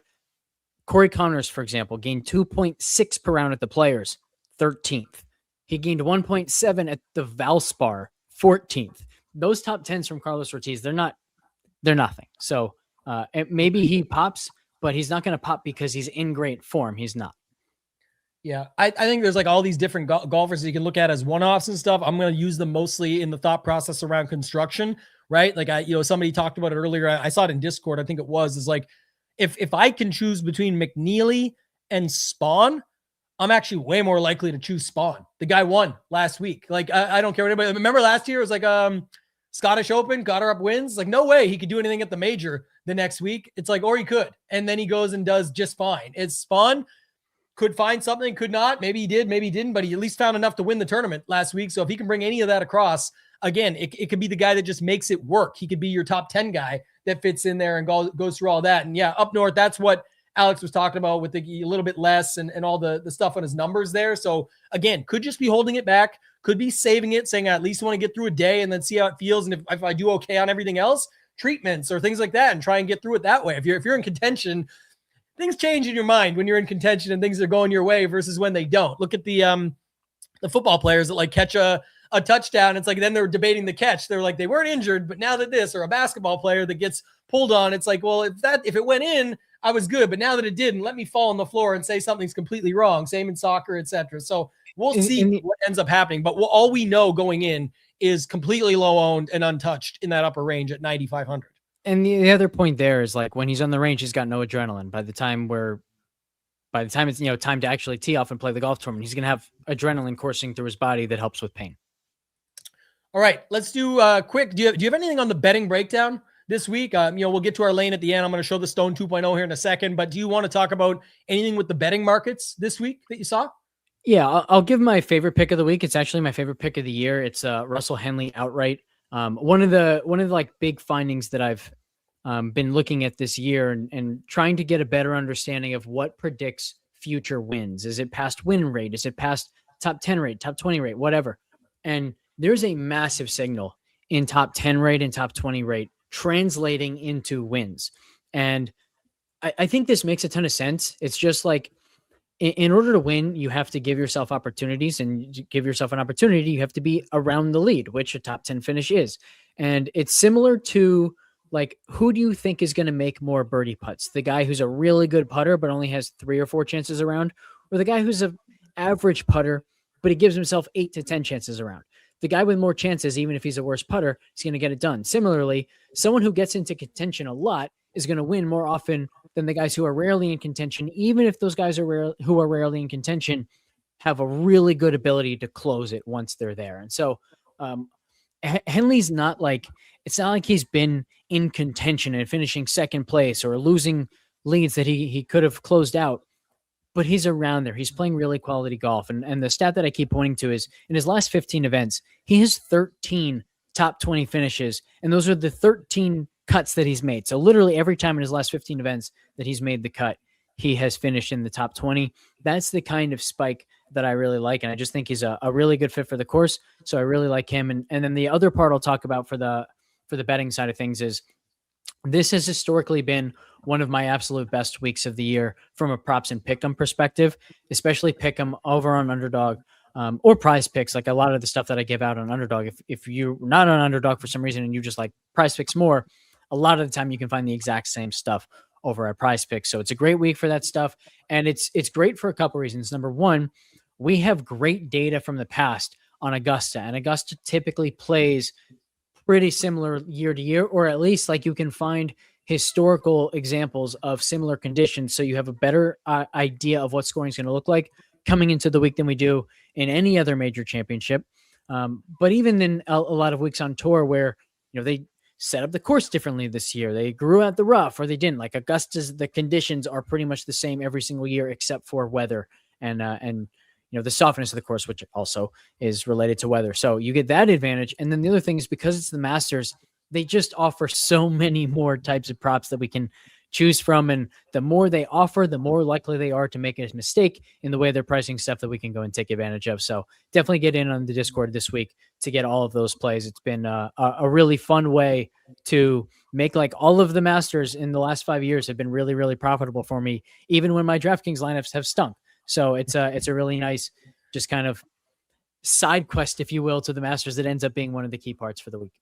We love our side quests. And I also love the Spike I Like segment coming up from Alex Blickle. That's going to be a good one. I like that call out. I think we said it yesterday though, but like even Bridgman was another example down there that fit that mold. Again, not about the play, just the idea of like, it's crazy. Look at the form coming in, and then at the events that he's doing at the strength of fields, at how hard those courses were, and at times tough they were. So things like that you're looking for can mean a lot more. But again, a lot of people will tie it to different things like a debutante or different trends and factors and all that stuff. There's always going to be trends at every tournament, and there's always a plus and a minus. That's why I talk about the plays. Like someone said, so top 10 matters for others, but not Ortiz.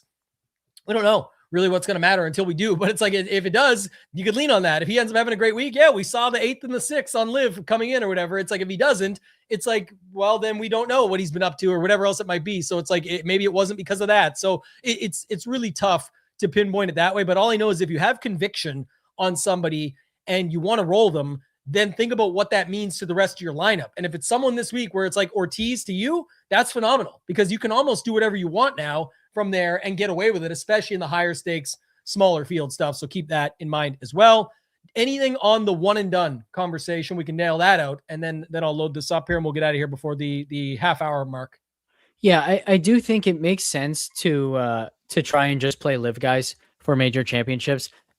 I will say, like, there's a difference this year to the last few years where it felt like in the last few years, it was very clear to say, all right, these are the 4 live guys I'm going to play, or I'm going to play 4 of these 5 or 6 live guys in the major championships. This year, it's kind of like there are only 3 that I want to actually play in one and done. So, or there are only 2 that I really want to play in one and done, Bryson and Rahm. And I do kind of feel like they're going to be more popular this week than I'd like. Maybe Bryson comes in under owned and one and done since he's being overlooked so much on DraftKings. But I kind of think like there's a really good chance that like Rahm is far and away the highest owned one and done guy. And then Bryson's probably top 5 as well, and maybe even top 2 or top 3. So if I could find a different guy, I think I'd like to. Maybe you go to Patrick Reed, not because he's a live guy, but because he still fits the category like the live guys of guys who we're only going to see 4 times this year that you can actually play in events that count for one and done. And so that's at least 3 guys, and he's obviously a great fit for the course, but I think he'll be one of the more popular options because of that. So I don't have a strong lean yet for one and done, and I was kind of hoping that you did, that we could talk through. Well, the only thing I was going to say is like, I know it's been brought up, making fun of me. And then I even had the blunder and said it as well. Like I clearly knew because I was bringing it up about others, but like the Reed factor of how he didn't take the live deal. He ended up switching back, having that run on the DP World Tour. Obviously has good history here, all of that. I think he'll get some for sure, but it also is like, when will we see him again? And how is it all going to shake out, or where will somebody else want to use him? I think this is the better spot. And if Rahm and Bryson and those guys are really going to take up some, and then you've got the current form guys that people that are going to want to use, Rory or Scottie or whatever else they're going to want to use, not just because of form, because of history or whatever it might be. I think there is going to be that group of like 10 to 15% owned guys that you could still pick one from that if you think they're going to have the result here. But I don't know if you have anybody else like Spieth or anything else you had something like that on that you want to use for ours, but I'm fine with sort of going with any of those guys. I think I would lean Bryson more than Rahm, but I don't really hedge stuff either. I've talked about this a ton in the past. Like if you're going to use, I know what people are going to do. Well, I just can't get away from the Rahm in DFS thing. So I'm going to use Bryson in one and done. It's like, and yeah, but you might not get any reward in one and done besides like, yeah, you get some money in your bank, but you still have the whole season to play out. You can get a huge edge in DFS. So if you actually feel that that's true this week, and you could see like Rahm come in 1/3, or Bryson come in like 1/3, 1/4 in some of these tournaments of Rahm, I would prefer to just use it in both places or just get it in there, because I think that's actually a really good way to go. What's your thoughts on that? Let me ask you about two other guys. And if you don't like these guys, then I'm good. Just kind of taking that route. Cam Smith, Tyrrell Hatton. Both of these guys are very good fits for the course. Neither are in great form. I think the degree to which Hatton is out of form, I think, is being exaggerated a little bit. Like his play's been fine, and he typically shows up for big events. So I think my top choice would be Hatton. But then there's also the argument of like, I definitely don't want Cam Smith at the U.S. Open. I definitely don't want Cam Smith at the PGA Championship. I probably don't want Cam Smith at the Open. His game does fit Augusta well. So if he's going to show up to any of these major championships and contend, this is probably the one. So I'd be open to him as well. Yeah, I actually like him more than Hatton if I was choosing.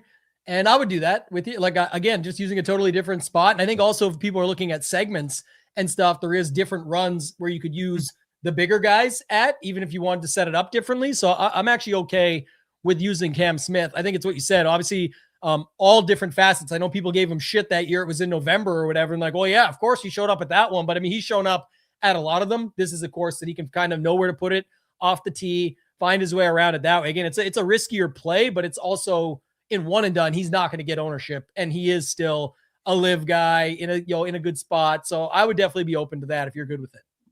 Yeah, I think that'll be our guy.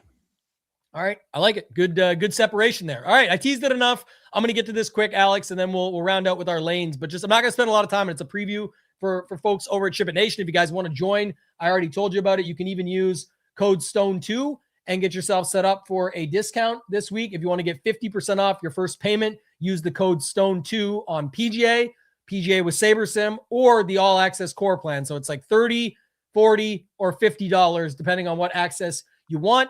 But just remember, so typically you will see the Stone, which the initial version is up for the Masters already. You will see later today, hopefully tonight, my fingers are crossed, and I haven't been more excited in a while for this because you guys know how I build, but you will see the Stone 2.0 fall in between here until we probably just go to it long term. But I just want to show this off because I know people hate change, Alex. So we have it set up from last week, and I'll give the preface here. I love this tool. It's got all the information we need in one place. The way I build my lineups is I have this on my right screen over here. Let me use my hand to come back and forth. So here's my right screen. Here's my left screen. I'll have SaberSim up on that. Our projections, our ownership, everything that I use is already loaded in there.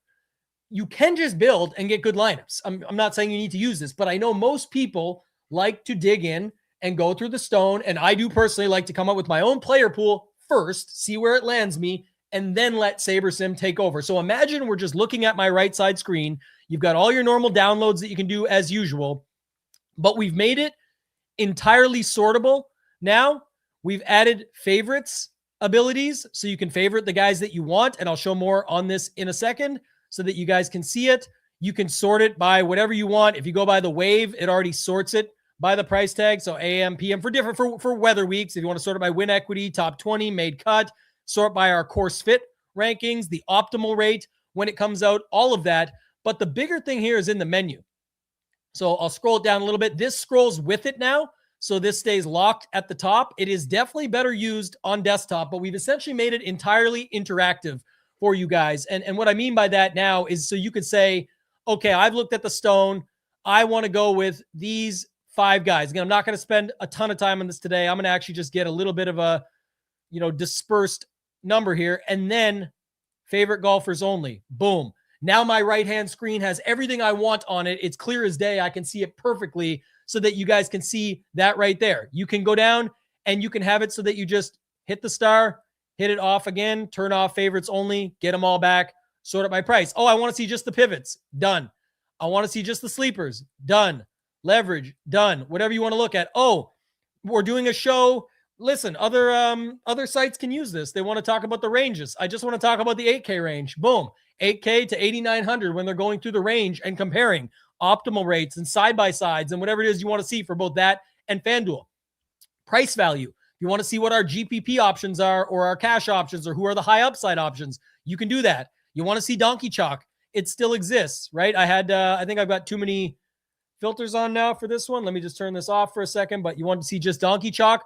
Boom. It's all there, sorted by Donkey Chalk. So really, we haven't removed anything that you're used to seeing. We didn't want to change what everybody knows and loves, but now you can set it up to see that. You want to see the wave, AM, PM only, done and automatically sorted by price for you. Now you could say within my wave, I want to see what the rates are that I'm looking at or who do I like in ranges and favorite them and go throughout. So little things like that. You can search for any golfer. Not going to spend a ton of time on it, but definitely want to show this off so you guys can see that the interactive version is coming. This is something that we got a lot of feedback on during our end of year survey. People saying, hey, I'd love to be able to actually do something with the stone on my screen as opposed to have to download the XLSX file, go in and edit it myself and change things up and all around. So just so you guys know, that's going to be the new Stone 2.0. If you have any further questions, hit me up in Discord.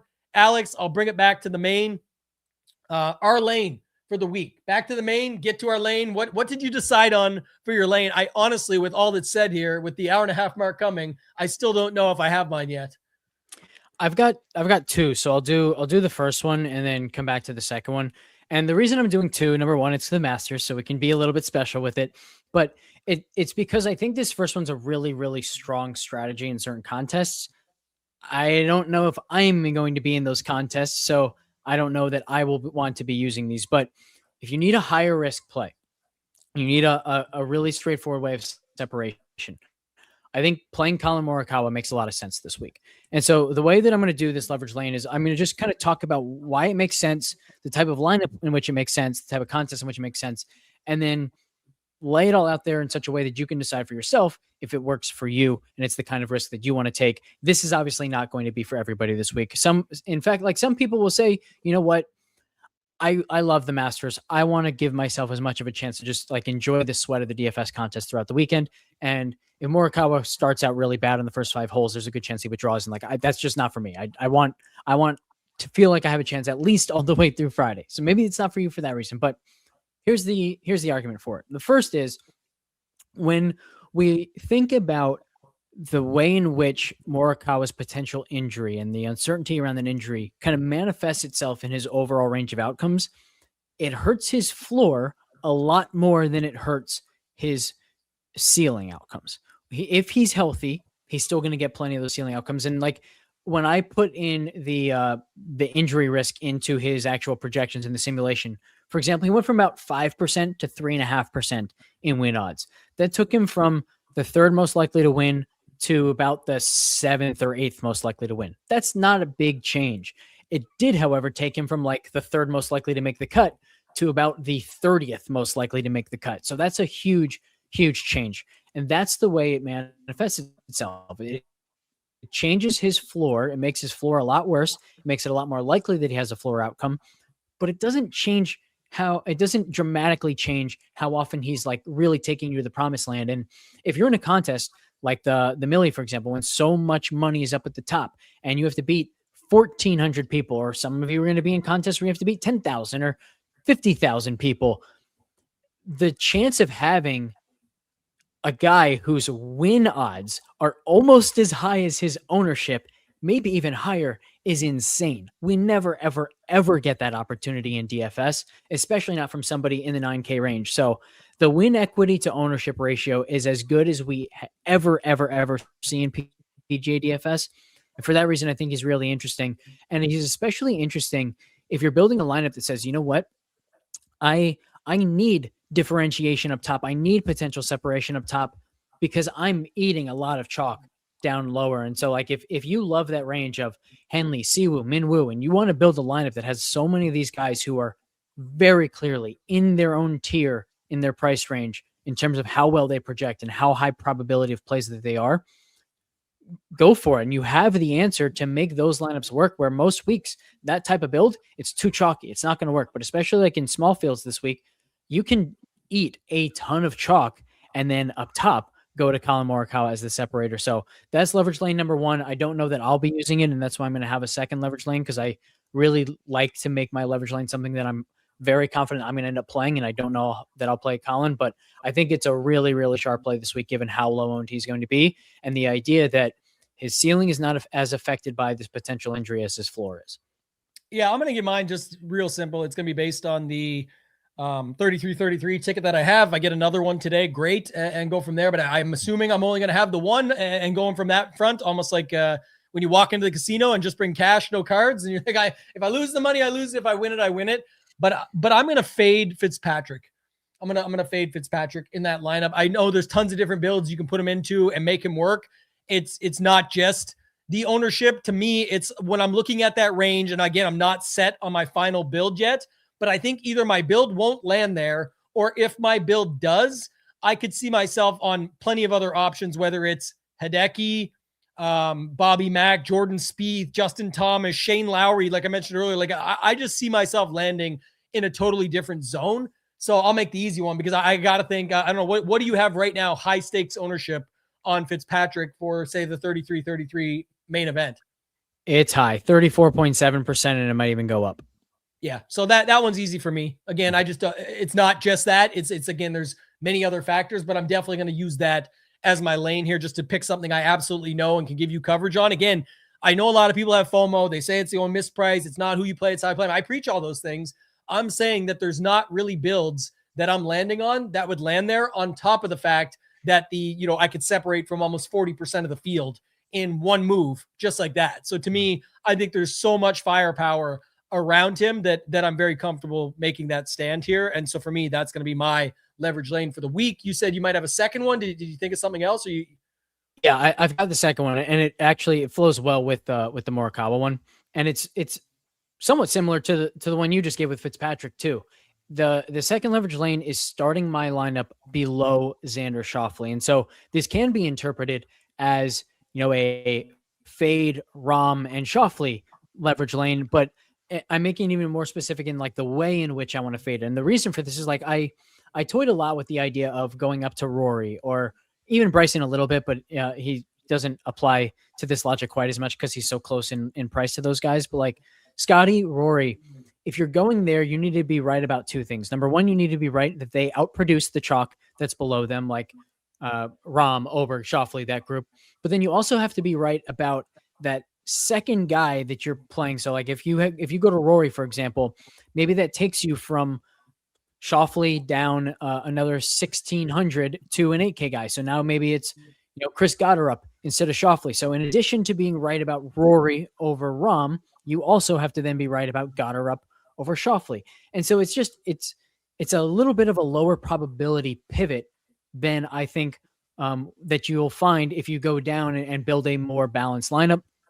And so this more balanced lineup, a part of it is that there are a lot of really good GPP scores in the low 8Ks. We've talked about this a bunch recently. Like this 8K range just continuously seems to be overlooked a little bit. And so Lowry, Hatton, Straka, Cantlay, Henley. Henley's popular, but he's still a positive GPP score because of how well he projects for us.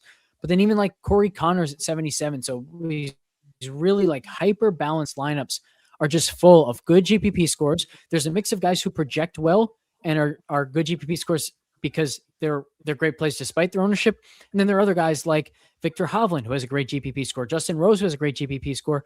They don't project that well compared to some other guys around them, but they're that much under owned that they're good plays. And so I really like the idea of like the hyper balanced lineup this week. And that's going to be my second leverage lane. Yeah, I like that one quite a bit. That's kind of more what I'm looking at. Again, different ways that you can get there, but it also allows you to incorporate.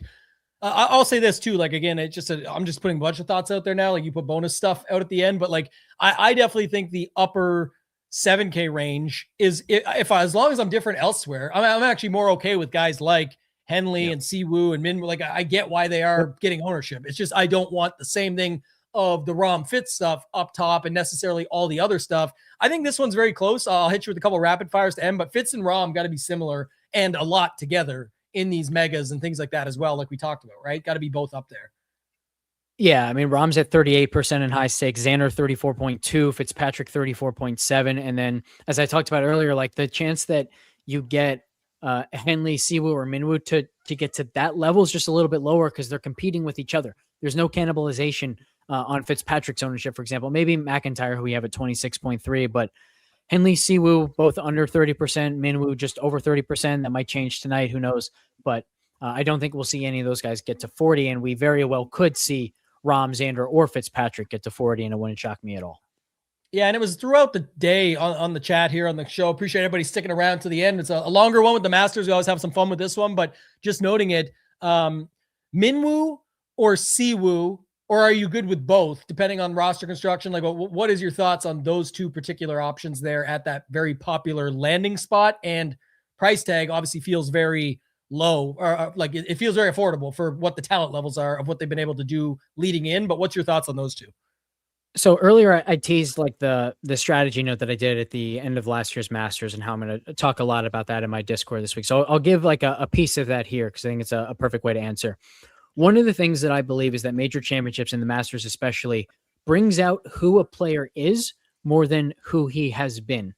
And I think with Minwoo, there's a very big risk that who he is still someone who really struggles with the irons and that he's just been in a hot streak with the irons. But once you get in the pressure, once he gets into the situation, especially if he finds himself, in contention on the stretch, that weakness with the irons is going to really get exposed here by Augusta National. And so I definitely have higher confidence in Siwoo Kim.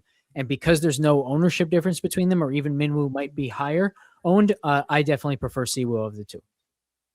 All right. I like that, man. I mean, that's, definitely another thing that people don't spend enough time looking at. And also like some late ads. I would say this too. Your boy Nico got added to the field late for like $200 less than Minwoo.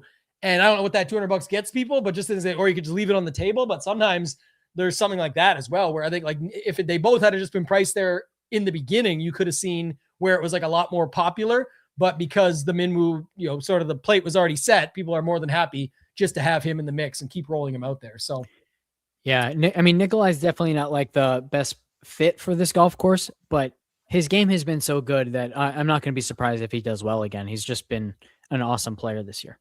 Yeah, I would just say like that's the other thing I bring in though. Like Minwoo, a lot of what's talked about on him, and you just brought a lot of it up, so I don't rehash too much, but like the third, the second, the 12th, the second, like all mixed in. But then you come here and it's like last three results, 49th, 22nd, miscut. Nico, miscut, same as him, but 16th. But then you still put a second, a 24th, and a 6th in the mix, and then a third and a fourth and another 22nd. Like what's really the difference, I guess? And then you could see like an 18% versus a 30% on the ownership. And it's like, if that gets you, it wouldn't be that surprising regardless of it. So I don't know. I think it's all like just something to keep in mind when you're out there building, and tons of different ways you can go, but definitely looking at construction as a whole when we're getting after it. All right, Alex, final plugs, thoughts, anything else you want to do before we get out of here, my friend? It's an awesome show going through it with you. Yeah, as I talked about last week as well, the high stakes ownership is incredibly impactful to our contest sims product over at FTN Fantasy. Getting ownership right is such an important step for contest sims because you have to be able to predict what field lineups are going to look like, the lineups that you're going to be competing against. If you can't do that well, the data that you're getting, like the expected ROI, the expected win rate of certain lineups, it's meaningless. You have to do that step well. And certainly I think we do it extremely well over at FTN. So check out those contest sims, use promo code Blick for 10% off. And then big reminder, the big 50% off for my Discord. Again, you find all of that through my Twitter at Alex Blickle1, promo code Masters 50 for that 50% off my Discord. Yeah. Awesome, man. We really appreciate you doing this here, going through it all as usual with you. It's a lot of fun. I love this show. Hopefully everybody enjoyed it. If you guys want to leave a comment, if you're watching it live, it'll end shortly and you can just put it right below. But anything you want us to talk about next week on the upcoming show, when it gets to like the evergreen stuff and that, we forget oftentimes to get to it, but like people bring up so many good things throughout the show. We try and hit on as much as we can. So hopefully you appreciate it. We'll do as much as we can moving forward. Smash that like, make sure to subscribe to the channel. If you want to get the 50% off over at Ship It Nation, get access to the Stone 2.0 as of this evening. You can do so with code STONE2. That's going to do it for this one, guys. For Alex, for myself, ToeTagginTambo, good luck in your contest this week. Enjoy the Masters and let's ship it.